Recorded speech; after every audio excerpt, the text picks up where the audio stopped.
આવ્યા છે અને જે હાજરી આપી છે તેમના માટે બે શબ્દોથી અમારે સામુબા મહારાજ તેમનું પણ શબ્દથી સ્વાગત કરશે. બોલો સદગુરુ એ બધું પાણી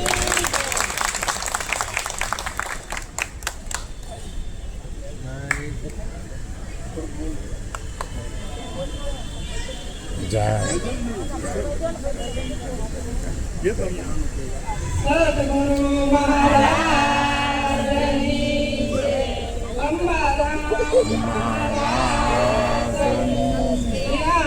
મહારાજની પધારેલા હરિગુરુ આજે પવિત્ર અને પાવન સુરતની ભૂમિ અને એમાં અમારા રેસિડન્ટ રુદ્રાક્ષ. આજ કોઈ રુદ્રાક્ષ નહીં પહેરા હોય તો અમર થઈ જવાના છે મારા વાળા. રુદ્રાક્ષમાં જે રહેશે ને એ અમર થઈ રહેશે. આ ભૂમિ એવી છે, આ ભૂમિ જેવી જેવી નથી. આજ અમારે આંગણે આમંત્રણને માન આપી જયશુરામ મહારાજ, મદનરામ મહારાજ, જીવરામ મહારાજ, ભરતરામ મહારાજ, ગુલાબરામ મહારાજ અને ભાનુબા મહારાજ, ગંગાબા મહારાજ, શારદાબા મહારાજ, આજે નાની અનાની સંતો બધાને મળતા નામ ભૂલાઈ ગયા છે. નાની અનાની સંતો અમારા આમંત્રણને માન આપી અને પધાર્યા છે. ખૂબ ખૂબ એમનો ધન્યવાદ છે અને એને હું કોટી કોટી વાર વંદન કરું છું. અને આજે અમારા આંગણા પાવન કર્યા છે. અમારા કુટુંબી ભાઈઓ, અમારા સગાવાલા, આજે અમારા મિત્રો, બહેનો, દીકરીઓ આજે અમારા આમંત્રણને માન આપી અને અમને કુથાંત કર્યા છે. એટલે આજ હું બધાને મારા કોટી કોટી પ્રણામ કરું છું. આ સંતોએ કીધું કે આ કળિયુગમાં નામનો મહિમા છે. શેનો છે? નામનો. નામ વિના કોઈ નહીં કરે ભવસાગરની માય. આ નિરાજ વંદો નામને જાજા દેખું જાય. અમારે પોણી 300 વર્ષ પહેલા એક નિરાજ બાબુ થઈ ગયા છે. ઈ એમ કે છે કહેતા ગયા કે જાજા મારી દ્રષ્ટિ જાય ત્યાં ત્યાં હું નામને જ વંદન કરું છું. હું નામ સિવાય કોઈને વંદન કરતો નથી. અને જ્યારે મારી દ્રષ્ટિ ફરી ત્યારથી આ જગત મને દેખાતું નથી. જેમ રામચંદ્ર ભગવાને કીધું વશિષ્ઠ મહારાજે કે આ બધું મને હું દેખાય છે શું છે, તો કે એ તો તમારી ભ્રમણા છે, એ દ્રશ્ય છે પણ દ્રષ્ટા દેખાતો નથી. તો આપણે મારે તમારે જો ભજન કરવું હોય તો આવું ભજન કરી લો. મારા વાલા મનુષ્યનો દેહ વારંવાર આપણને મળતો નથી. આ 4 ખાણીના જીવો છે એમાં ઉત્તમમાં ઉત્તમ મનુષ્ય દેહ આપણને મળ્યો છે. કોઈ એમ કે 5 લાખ રૂપિયા કે 1 લાખનું ફોડવું કાપાજો તો કાપાજો ખરા. તો આમાં કિંમત કોની છે મારા વાલા? આ મારી પાસે આવ્યો છે ને એની કિંમત છે. આ આવા રૂપાળા માટલા ઘડા છે પણ વગરના, તો એનો ઘડનારો કેટલા રૂપાળો છે વિચાર કર્યો કોઈ નહીં? આ તો આપણને હું વૈભવ મળ્યો છે તે ખાઈ પીને લહેર કરીએ, બાળ બધા મોટા કરીએ, ભણાવી ગણાવી, વરાવી ભણાવી અને અંતે મરી જવું. આ હાથો આપણને દેહ મળ્યો છે મારા વાલા. ખૂબ વિચાર કરીને જો આપણને મનુષ્ય હું કામ મળ્યો છે તો કોઈ એવા સંતને શરણે જઈ અને આપણે મનુષ્ય મળ્યો છે તો આપણો મનુષ્ય સાર્થક કેમ થાય એ વિચારી લેવું જોઈએ.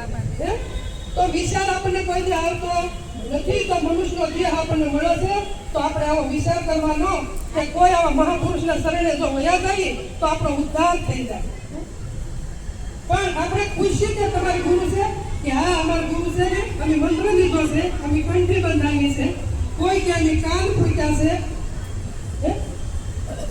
કાન ફૂંકાયો મારા વાલા મોક્ષ મારે મળતો નથી. કંઠી બાંધી છે તો મોક્ષ ગતિ થતી નથી મારા વાલા. અને મંત્ર લીધો છે તોય મોક્ષ ગતિ નહીં મળે. એટલે શું કહી કીધું? હુકમ વિના અડિયો સીધને કરે તારો અવસર્યો બગડે. હુકમ વિના અડિયો સીધ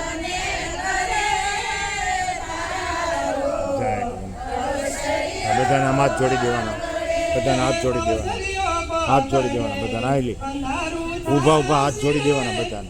જો યાર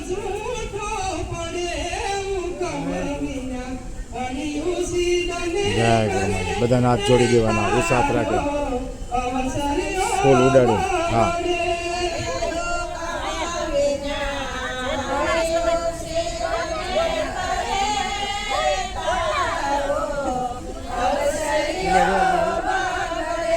અવસરીઓ બગડે આપણે મનુષ્ય જન્મ જે મળ્યો છે ને, મનુષ્ય દેહ મળ્યો છે એને સંતો અવસરીઓ મળ્યો એમ કહે છે. તો અવસરીઓ આપણો એળે ન જાય, બગડે નહીં, એ પહેલા વિચાર કરી લેજો કે સુવાસ છૂટા પહેલા કે પોતાને પામી જવું છે, પરમાત્માને પામી જવું છે. મારા વાલા આવા વિચાર કરજો. અને કોઈ સંત જો આવા મહાપુરુષો મળી જાય તો એનું શરણ સ્વીકારી દેજો મારા વાલા, તો ઉદ્ધાર થાય ને, પણ ઉદ્ધાર થાય નહીં. એટલે સંતોએ કીધું તું માયાનું વિભાજન કર, શેષ વધે તે ઈશ્વર છે. તો માયાનું વિભાજન કર, શેષ વધે તે ઈશ્વર છે. અકળ સ્વરૂપ નથી, ગંધર્વ રૂપ નથી, ભલો વ્યાપક સસરાસરમાં છે, શેષ વધે તે ઈશ્વર છે. તો માયાનું વિભાજન કર, શેષ વધે તે ઈશ્વર છે. હવે સંતો કહે છે કે તું માયાનું વિભાજન કર. માયા એટલે આ બધી જેટલું આપણે સર્વશક્તિથી જ્યાં સુધી જોઈએ છીએ ત્યાં સુધી આ બધી જ માયા છે. અને આપણો દેહ પણ આ માયામાં આવી ગયો છે. તો કે કોઈ સંતને શરણે જઈને માયાનું જો વિભાજન થઈ જાય, તન મન ધન અને આપણું અહમરૂપી મસ્તક જો દાવો એકવાર સંતને શરણે અર્પણ થઈ જાય મારા વાલા, તો પરમાત્મા તમે પોતે બની જાઓ. પરમાત્મા કઈ શેતા નથી મારા વાલા.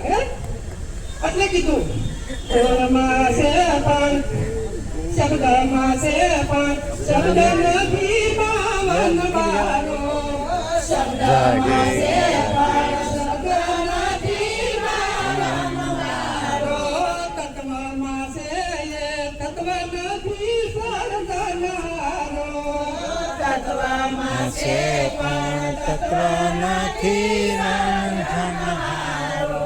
આદિત્ય અંત છે સત પ્રિયાનંદ છે, અલખયા ગમયા ગોસર છે, શેષ વધે તે ઈશ્વર છે. તો માયાનું વિભાજન કર, શેષ વધે તે ઈશ્વર છે. કોઈ સંતને શરણે લઈ જાઓ હોય તો સંત કોઈ લેજો, કોઈ સંતનું શરણ લઈ લેજો. સારું છે ને? નિરાંત બાપુએ કીધું કે નિરખી પરખીને ગુરુ કરવા, ભાઈઓ સદા નિરખી પરખીને ગુરુ કરવા. ખૂબ નિરીક્ષણ કરી લેવું કે કેવા સંતને શરણે જવાય અને કેવા સંતને શરણે મહત્વમાં ના આવે.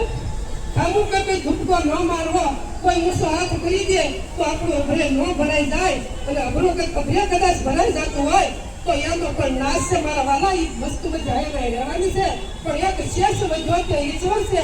એ કોણ છે, એ ક્યાંથી આવ્યો અને ક્યાં જવાનો છે અને ક્યાં રહેવાનું છે, એટલું મારું એટલું તમે જાણી લેજો મારા વાલા. એટલું કઈ મારી વાલા વિરામ આપું. બોલો સદગુરુ મહારાજ.